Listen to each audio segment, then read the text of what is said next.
अस्सलाम वालेकुम, welcome to my channel अक्का फिज़िक्स जोली। आज हम लोग 9th क्लास का जो लेक्चर है हमारा, उसका टॉपिक है फ़िज़िकल क्वांटिटीज़।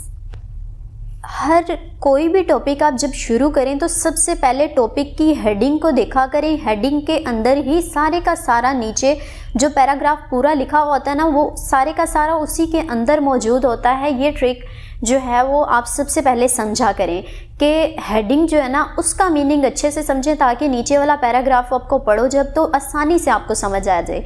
ठीक है, तो फिज़िकल क्वांटिटीज़ मिकदारें, क्वांटिटी मिकदार होती है, आपको पता है क्वांटिटीज़ मिकदारें। ठीक है, फ़िज़िकल क्वांटिटीज़ अब कौन सी होती हैं, ऐसी कौन सी मिकदारें हैं जिनको हम फ़िज़िकल मिकदार कहते हैं, यानी फ़िज़िकल क्वांटिटीज़ कहते हैं, तबई मिकदारें कहते हैं। ठीक है, फिज़िकल क्वांटिटीज़ ऐसी क्वांटिटीज़ को कहा जाता है जिनको हम मेजर कर सकें। ठीक है, देखें अब कौन सी ऐसी क्वांटिटीज़ हैं जिनको हम मेजर कर सकते हैं। देखें, अब मैं कहती हूँ मेरे पास ग्लासेस हैं, कुछ ग्लास पड़े हुए हैं, ठीक है, कुछ कप्स पड़े हुए हैं। अब ये ग्लास या कप हैं, कितने हैं हम उनको काउंट कर सकते हैं, तो वो फिज़िकल क्वांटिटीज़ में आएंगे। ठीक है, ऐसी कोई भी चीज़ जिसको मेजर किया जा सकता हो, जैसे हम ह्यूमन बींग्स हम लोग जो है अपनी हाइट को मेजर करते हैं, तो हमारी मेजरमेंट जो है ये एक मिकदार है और ये एक फ़िज़िकल मिकदार है। ठीक है, फ़िज़िकल क्वांटिटी है, यानी इसको हम मेजर कर सकते हैं। टाइम है, कितने टाइम में आप जो है वो ट्रैवल करते हो, या कितना टाइम लगेगा आपको अपना सबक रिवाइज करने में, आपके टेस्ट होने में इतना टाइम मौजूद है, तो टाइम को भी हम मेजर कर रहे हैं। इसी तरह लेंथ हो गया। मैथ्स की बात करो, कोई हम लोग जब शॉपकीपर के पास जाते हैं, फ़र्ज़ करें हम उसको जाके कहते हैं हमें चीनी दे दें, ठीक है, तो हम उसको चीनी वो भी हमें मेजर करके देता है, तो वो भी एक मेजरेबल क्वांटिटी। इसी तरह कोई भी ऐसी चीज़, एप्पल हो गई, कोई भी हमारे इर्द गिर्द चीज़ जो जिसका भी हम लोग वेट कर सकते हैं, मैस हो, उसका टाइम है, लेंथ है, ये सारी की सारी चीज़ें जो हैं हमारी मेजरेबल क्वांटिटीज़। अब आपके माइंड में आ रहा होगा हमारे इर्द गिर्द तो हर चीज़ मेजर हो जाती है। ठीक है, तो ऐसी कौन सी क्वांटिटीज़ हैं जो मेजर ना हो सकती हों, जिनकी वजह से फ़िज़िकल क्वांटिटीज़ का टॉपिक बनाना पड़ा। तो बेसिकली हम लोग उसी चीज़ को जो है पढ़ते हैं ना जो दो चीज़ों में तजाद हो। ठीक है, फिर ही तो उनको डिफ्रेंशिएट करने के लिए बच्चों को जो है वो पढ़ाया जाता है, तो ताकि उनका कॉन्सेप्ट अच्छे से क्लियर हो। अब आपको ये जो पढ़ाया जा रहा है फ़िज़िकल क्वांटिटीज़, तो नॉन फिज़िकल क्वांटिटीज़ के बारे में भी तो आपको पता होना चाहिए ना कि ऐसी कौन सी नॉन फिज़िकल क्वांटिटीज़ थी जिनकी वजह से फ़िज़िकल क्वांटिटीज़ आपको पढ़नी पड़ रही हैं।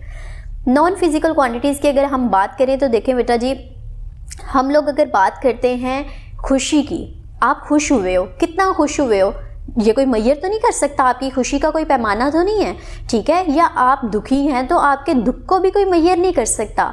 ठीक है, ये फीलिंग्स हैं, फीलिंग्स को मेजर नहीं किया जा सकता, तो these feelings are not called physical quantities, they are called non physical quantities. ठीक है, तो खुशी हो, गमी हो, या आप जो है वो एक्साइटेड हो रहे हो, ये सारी चीज़ें जो हैं मेजर नहीं की जा सकती, वो नॉन फिज़िकल क्वांटिटीज़ हैं। तो हमने अपने टॉपिक में सिर्फ उन क्वांटिटीज़ के बारे में पढ़ना है जिनको मेजर किया जा सकता हो।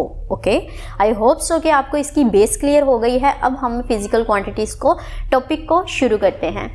All measurable quantities are called physical quantities. यही बात आपको बार बार मैं दोहरा रही हूँ कि जितनी भी मेजरेबल क्वांटिटीज़, ऐसी क्वांटिटीज़ जिनको मेजर किया जा सकता हो, these quantities are called physical quantities. Okay, अब नेक्स्ट उसकी एग्जांपल दी गई है कि सच एज लेंथ हो गया। मैंने आपको जैसे बोला है कि हम हैं ह्यूमन बीइंग, हम लोगों की लेंथ, या कोई भी रॉड है उसकी लेंथ, कोई टेबल है उसकी लेंथ, कोई बेड है उसकी लेंथ, हमारा डोर है, एलसीडी है, कोई भी चीज़ हमारे सामने जो है उसकी लेंथ हम मेजर करना चाह रहे हो तो हम लोग उसको कर सकते हैं, तो मेजर कर सकते हैं, तो वो फिज़िकल क्वांटिटी है। इसी तरह मैस हो गया किसी चीज़ का, तो हम मैस को भी मेजर कर सकते हैं कि आया वो किलो केजी में है या वो ग्राम्स में है, वो किस यूनिट में है। ठीक है, तो हम मैस को भी मेजर कर सकते हैं, that's why mass is also called physical quantity. Time हो गया, टाइम की भी मिसाल आपको मैंने दी कि आप मेजर कर सकते हैं टाइम को, कि अब 1 घंटा हो चुका है, या 1 मिनट हो चुका है, या 1 सेकंड हो चुका है, या 5 मिनट हो चुके हैं। आप टाइम को भी मेजर कर सकते हैं,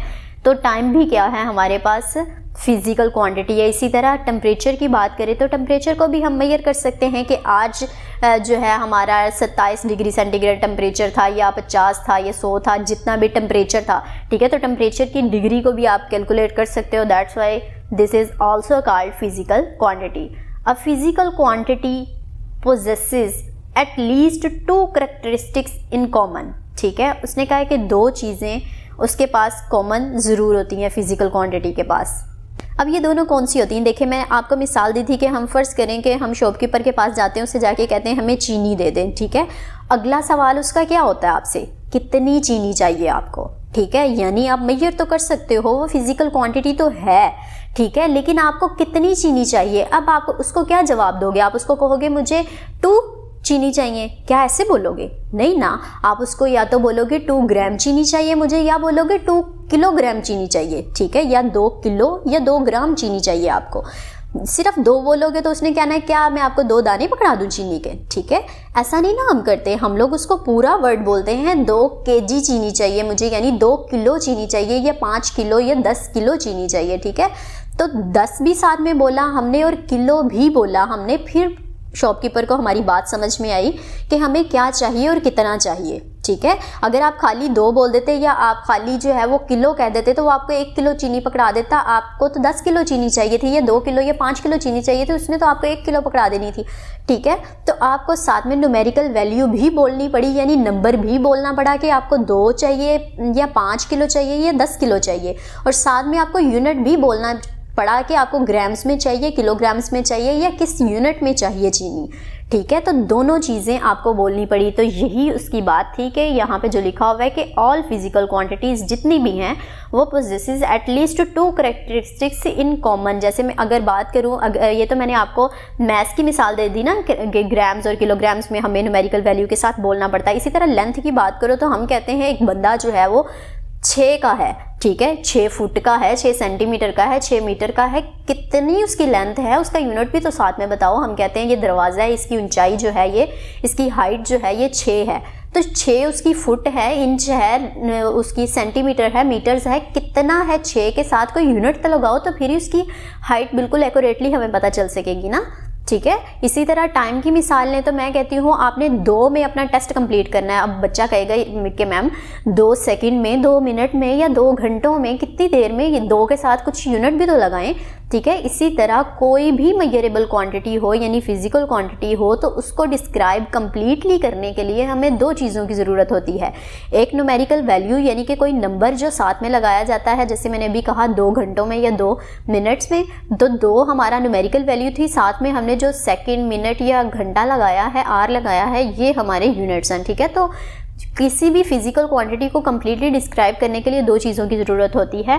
one of its numerical magnitude and other is the unit in which it is measured. जिस यूनिट में आपने उसको मेजर करना है। ठीक है, आया आपने मिनट्स में करना है, सेकंड्स में करना है, या आपने टाइम को जो है वो आवर्स में मेजर करना है। Okay, for example if the length of the student is 104 centimetre, फ़र्ज़ करें एक बच्चा है जिसकी हाइट जो है 104 सेंटीमीटर है, then 104 is its numerical magnitude and centimetre जो उसके साथ cm लिखा हुआ है दैट इज़ द यूनिट। ठीक है, of measurement. Similarly when the grocer says that each bag contains 5 kg sugar, के हर मतलब दुकानदार आपसे कहता है कि हर बैग जो है उसके अंदर 5-5 किलो चीनी है, ही इज़ डिस्क्राइबिंग, तो वो आपको बेसिकली बयान कर रहा है, तफसील बता रहा है कि इट्स न्यूमेरिकल मैग्नीट्यूड क्या है, वो हमारे पास 5 है। ठीक है, as well as its unit जो है हमारे पास वो kg है। ठीक है, it would be meaningless to state, सिर्फ 5 बोल देगा तो वो भी मीनिंगलेस है, उसकी समझ नहीं आएगी। ठीक है, या सिर्फ kg बोल दोगे तब भी जो है बात को क्लियरली आप समझा नहीं पाओगे। Physical quantities are divided into base quantities and derived quantities. अब फिजिकल क्वांटिटीज़ 2 तरह की होती हैं, एक होती हैं हमारे पास बेस क्वांटिटीज़ एंड दूसरी होती हैं ड्राइव्ड क्वांटिटीज़। अब नाम इनके भी आप ध्यान से इनके नाम का मतलब समझो पहले। बेस आपको पता है बुनियाद को कहते हैं। ठीक है, तो बेस क्वांटिटीज़ ऐसी क्वांटिटीज़ होंगी जो बुनियादी होंगी, उनको मज़ीद तोड़ा नहीं जा सकता, वो किसी से नहीं बनी बल्कि वो खुद बेस हैं। लेकिन ड्राइव्ड क्वांटिटीज़ जो होती हैं वो अखज़ होती हैं, बेस क्वांटिटीज़ को मिला जुला के आगे जो यूनिट्स बनाए जाते हैं। जैसे मैं अगर आपको सिंपल सी मिसाल दूँ, देखिए हम घंटे की मिसाल लेते हैं।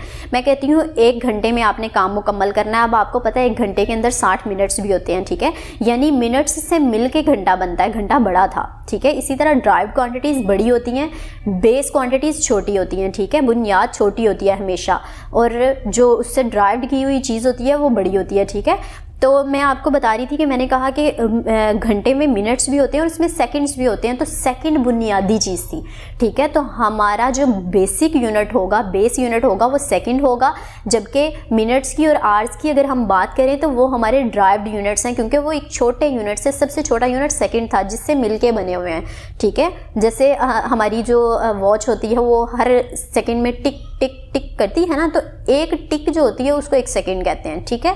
तो एक टिक जो एक सेकंड है वो बेसिकली बेस है, और उससे बनने वाले बाकी जितने भी यूनिट्स हैं हमारे, वो सारे के सारे क्या होते हैं, ड्राइव्ड, यानी वो उससे अखज़ हुए होते हैं। ओके, अब हम मज़ीद डिटेल में बेस क्वांटिटीज़ और ड्राइव्ड क्वांटिटीज़ को भी पढ़ लेते हैं। पेज नंबर 5 पे आएँ। बेस क्वांटिटीज़ की जो हेडिंग दी गई है, यहाँ पे लिखा हुआ है देयर आर 7 फिजिकल क्वांटिटीज़। अब ये बात आपने हमेशा के लिए अपने माइंड में बिठा लेनी है कि बेस क्वांटिटीज़ 7 होती हैं। इन्हीं 7 से मिलके बाकी दुनिया जहान की जितनी भी फिजिकल क्वांटिटीज़ हैं वो सारी की सारी इन्हीं 7 से मिलके बनती हैं। अब वो 7 कौन कौन सी हैं ये भी हमें पता होना चाहिए। वो हमारे पास होती हैं length, mass, time, electric current, temperature, intensity of light and amount of the substance, ठीक है। ये 7 होती हैं, ठीक है। दोबारा से आप पीछे करके वीडियो को बैक करके आप दोबारा से सुन सकते हो, वरना आपकी बुक पे भी लिखे हुए हैं, ठीक है। दोबारा से पैराग्राफ को पढ़ते हैं। There are 7 physical quantities which form the foundation of other physical quantities. सिर्फ और सिर्फ 7 फिजिकल क्वांटिटीज हैं जो बुनियाद बनती हैं बाकी तमाम फिजिकल क्वांटिटीज़ के लिए, ओके। बाकी सारी की सारी इनसे निकलती हैं, इनसे मिलके बनती हैं। These physical quantities are called the base quantities। इस वजह से इन्हीं क्वांटिटीज़ को बेस कहा जाता है, क्योंकि ये फाउंडेशन बनती हैं बाकियों के लिए। अब उनके नाम बताए गए हैं। These are length, mass, time, electric current, temperature, intensity of light and amount of the substance। Okay, I hope so कि आपको यहाँ पे ये क्लियर हो गया होगा। साथ में आपको एक ब्लॉक नज़र आ रहा है, उस ब्लॉक के अंदर भी बेस क्वांटिटीज़ की डेफिनेशन लिखी गई है कि base quantities are those quantities on the basis of which other physical quantities या other quantities are expressed या are derived, ठीक है। तो उसने कहा है कि बाकियों को बयान करने के लिए जिन क्वांटिटीज़ की हमें ज़रूरत पड़ती है बेसिक्स की, वो बेस क्वांटिटीज़ कहलाती हैं, ओके। अब हम लोग बढ़ते हैं ड्राइव्ड क्वांटिटीज़ की जानिब। तो देखें, those physical quantities which are expressed in terms of base quantities, ऐसी physical quantities जो base quantities से निकलती हैं, उनसे अखज़ होती हैं या उनसे मिलके बनती हैं, are called the derived quantities। derived का मतलब होता है अखज़ की हुई, निकली हुई, यानी किसी और से बनी हुई, ठीक है। These इंक्लूड, अब इसमें कौन कौन सी आती हैं, एरिया। अब एरिया का फॉर्मूला आपको पता होगा, लेंथ मल्टीप्लाई बाय विड्थ या लेंथ मल्टीप्लाई बाय हाइट, ठीक है। या हम लोग कहते हैं, अगर उर्दू में बोलूँ तो कहते हैं हम लंबाई ज़रब चौड़ाई, ठीक है। तो लंबाई की बात करो वो भी लेंथ है, चौड़ाई की बात करो विड्थ, वो भी हमारे पास क्या होती है, वो भी हमारे पास लेंथ ही होती है। तो 2 लेंथ्स को मल्टीप्लाई करें तो एरिया आता है हमारे पास, ठीक है ना। ऐसे ही है ना, अगर वॉल्यूम की बात करो तो उसमें 3 लेंथ्स को मल्टीप्लाई करना होता है। तो लेंथ बेसिकली छोटा यूनिट था, तो लेंथ आ गया था हमारा बेस क्वांटिटीज़ के अंदर, लेकिन लेंथ से मिलके लेंथ 2 लेंथ्स को मिलाएंगे एरिया बन जाएगा, 3 लेंथ्स को मिलाएंगे वॉल्यूम बन जाएगा। तो इस तरह लेंथ्स को मिला के आगे जो चीज़ें बनेगी वो हमारी ड्राइव्ड होंगी, क्योंकि वो बेसिक से बन रही हैं, ठीक है। नेक्स्ट हमें वॉल्यूम की मिसाल दी गई, वो भी मैंने आपको बता दी। Next speed. स्पीड क्या होती है, वेलोसिटी। वेलोसिटी का फॉर्मूला अगर आप देखोगे आगे जाके तो वो होता है डिस्टेंस डिवाइडेड बाय टाइम। तो डिस्टेंस भी क्या होता है, लेंथ होती है, ठीक है। तो डिवाइडेड बाय टाइम, टाइम भी हमने आप पीछे अभी बेस क्वांटिटीज़ में हमने पढ़ा कि वो बेस क्वांटिटी होता है टाइम, ठीक है। तो देखें, डिस्टेंस और टाइम दोनों बेस क्वांटिटीज़ थी, लेकिन इनको जब हम एक दूसरे से डिवाइड करते हैं तो एक नई क्वांटिटी बन जाती है जिसको कहते हैं स्पीड, और वो ड्राइव्ड में आ गई। क्यों? क्योंकि वो टाइम और लेंथ को डिवाइड करने से, यानी लेंथ को टाइम पे डिवाइड करने से मिली थी हमें स्पीड। इस वजह से उन दोनों से बेस से निकली थी, तो इसको ड्राइव्ड का नाम दे दिया, ठीक है। इसी तरह फोर्स, F = ma, इसका फॉर्मूला होता है। m होता है मैस, वो भी आपने अभी पीछे पढ़ा कि वो क्या होता है, बेस क्वांटिटी होता है मैस। उसके बाद a क्या होता है, a होता है एक्सेलरेशन, वो आगे जाके आप पढ़ोगे। एक्सेलरेशन बेसिकली होता है velocity divided by time. Velocity क्या होता है, डिस्टेंस डिवाइडेड बाय टाइम।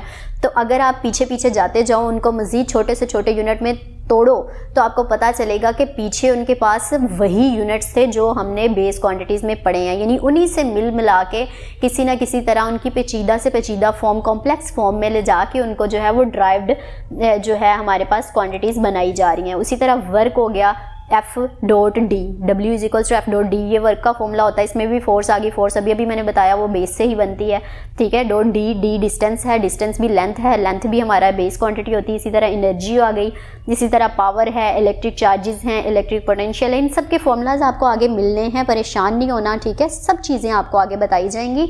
यहाँ पे सिर्फ काम था आपका कॉन्सेप्ट क्लियर करना कि बेस क्वांटिटीज़ और ड्राइव्ड क्वांटिटीज़ क्या होती हैं, फिजिकल क्वांटिटीज़ क्या होती हैं, इनकी डेफिनेशंस आपको अच्छे से याद होनी चाहिए, इनका कॉन्सेप्ट आपको क्लियर होना चाहिए। अब ब्लॉक देख लेते हैं, इसकी भी ड्राइव्ड क्वांटिटीज़ की भी डेफिनेशन जो है वो साथ में दी गई है। The quantities that are expressed in terms of the base quantities, ऐसी क्वांटिटीज जिनको बेस क्वांटिटीज से बयान किया जाता है, यानी बेस क्वांटिटीज की मदद से बयान किया जाता है, are called derived quantities. I hope so कि आपको इसमें कोई कन्फ्यूजन नहीं रही होगी। फिर भी अगर कोई कन्फ्यूजन है तो आप कमेंट बॉक्स में कमेंट कीजिए, आपको ज़रूर उसका आंसर किया जाएगा। मिलेंगे अगले लेक्चर के साथ, तब तक के लिए दुआओं में याद रखें। अल्लाह हाफिज़।